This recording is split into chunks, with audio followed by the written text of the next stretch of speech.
Hey, Shalom. I want to give all praise, honor, and glory to Yahweh Shem Shai. Double honors to the Apostle Nelson Millstone. Peace and blessing to Yaki. I'm pushing this truth throughout the four winds. All right, just back with another lesson on going through the New Testament and basically showing how they quoted Old Testament prophets and prophecies coming to pass. Okay, because contrary to popular belief, people in this world seem to think that the New Testament is just it's something that's brand new. You know, it's a brand new thing. You know, Psalm 69:25 it says, "Let their habitation be desolate, and let none dwell in their tents." Acts 1:20, "For it is written in the book of Psalms, let his habitation be desolate, and let no man dwell therein, and his bishopric let another take." Okay? Word for word. And it's telling you it's from the Old Testament. This is Joel, chapter 2. I'm going to start at 28. It says, "And it shall come to pass afterward that I will pour out my spirit upon all flesh, and your sons and your daughters shall prophesy. Your old men shall dream dreams, your young men shall see visions. And I will shew wonders in the heavens and in the earth, blood and fire and pillars of smoke. The sun shall be turned into darkness and the moon into blood before the great and terrible day of Yahweh Shem shall come. And it shall come to pass that whosoever shall call upon the name of the Lord shall be delivered. For in Mount Zion and Jerusalem shall be deliverance, as the Lord has said, and in the raiment whom the Lord shall call." You see right here is Zion too. Now let's go to the New Testament. Acts 2:17. "And it shall come to pass in the last days, said the Most High, I will pour out my spirit upon all flesh. And your sons and your daughters shall prophesy, and your young men shall see visions, and your old men shall dream dreams. And on my servants and on my handmaids I will pour out of those days my spirit, and they shall prophesy, and I will shew wonders in heaven and signs in the earth beneath, blood and fire and vapor of smoke. The sun shall be turned into darkness and the moon into blood before the great and notable day of the Lord come." Man, this is spot on. This is spot on. The New Testament recites the Old. That's it. Psalms 16:8. "I have set the Lord always before me, because he is at my right hand. I shall not be moved. Therefore my heart is glad, and my glory rejoiceth. My flesh also shall rest in hope. For thou wilt not leave my soul in hell, neither wilt thou suffer thine Holy One to see corruption." Acts 2:25. "For David spake it concerning him, I foresaw the Lord always before my face, for he is on my right hand, that I should not be moved. Therefore did my heart rejoice, and my tongue was glad. Moreover also my flesh shall rest in hope, because thou wilt not leave my soul in hell, neither wilt thou suffer thine Holy One to see corruption. Thou hast made known to me the ways of life. Thou shalt make me full of joy with my countenance." Man, this is spot on, bruh. These men spoke from the Old Testament and the New. The Old and the New are, they're synonymous. Okay? They fit perfectly with each other. One recites the other. 2 Samuel 7:12. "And when thy days be fulfilled, and thou shalt sleep with thy fathers, I will set up thy seed after thee, which shall proceed out of thy bowels, and I will establish his kingdom.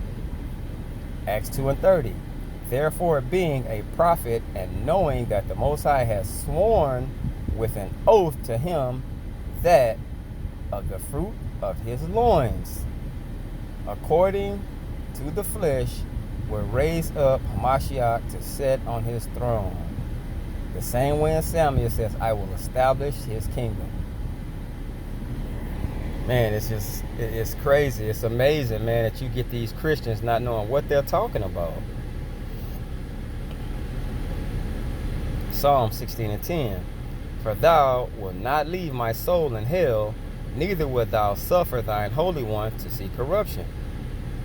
Acts 2:31. He, seeing this before, spake of the resurrection of Hamashiach, that his soul was not left in hell, neither his flesh did see corruption. Psalms 110:1. It says, the Lord saith unto my Lord, sit thou at my right hand until I make thine enemies thy footstool. Acts 2:34.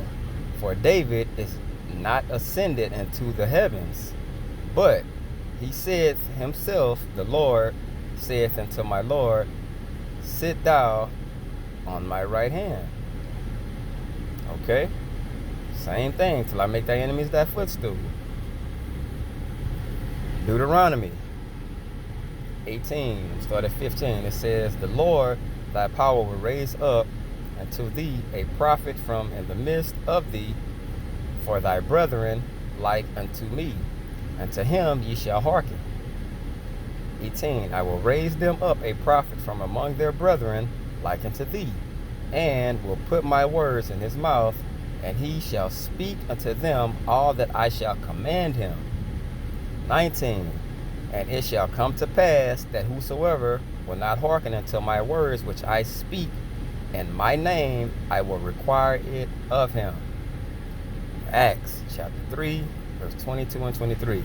For Moses truly said unto the fathers, a prophet shall the Lord your power raise up unto you of your brethren, like unto me. Him shall ye hear in all things whatsoever he shall say unto you. And it shall come to pass that every soul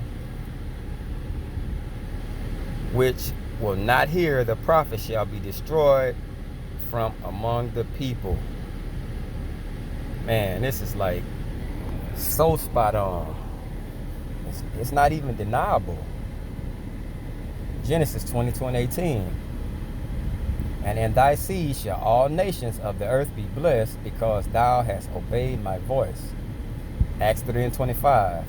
Ye are the children of the prophets, and of the covenant which the Most High made with our fathers, saying unto Abraham, and in thy seed shall all kindreds of the earth be blessed. Through who? Him. Simple. Psalms 118 and 22 and 23. The stone which the builders refused is become the head stone of the corner. This is the Lord's doing. It is marvelous in our eyes. It's a prophecy. Okay, and a mystery. Acts 4:11. This is the stone which was set at naught of you builders, which is become the head of the corner. Where did it get it from? Prophecy fulfilled. Okay? Man, it's amazing. Psalms chapter 2, verse 1 and 2. Why do the heathen rage, and the people imagine a vain thing? The kings of the earth set themselves, and the rulers take counsel together against the Lord and against his anointed, saying, this is Acts 4 and 25 and 26. Who by the mouth of thy servant David has said, why did the heathen rage, and the people imagine vain things? The kings of the earth stood up, and the rulers were gathered together against the Lord and against his anointed, or Hamashiach. Okay? Same thing. One's recited from the other. Genesis 15:7. And he said unto him, I am the Lord that brought thee out of Ur of the Chaldees to give thee this land to inherit it. Acts 7:2. And he said, men, brethren, and fathers, hearken. The power of glory appeared unto our father Abraham, which we just read in Genesis, when he was in Mesopotamia before he dwelt in Sharon. Okay? He let him know what was going to happen before it did. But all these things are recited. Okay? This puts a blot on people thinking that that Yahweh Shai, or who they call Jesus, came for another nation. Okay? He was just basically fulfilling all the prophecies in the Old Testament that was speaking of him coming and saving Israel. Hope this was edifying. I want to give all praise, honor, and glory to Yahweh Bashem Yahushai. Double honors to the Apostle Nels Great Millstone. Peace and blessings to you. I can push this truth throughout the four winds. Shalom.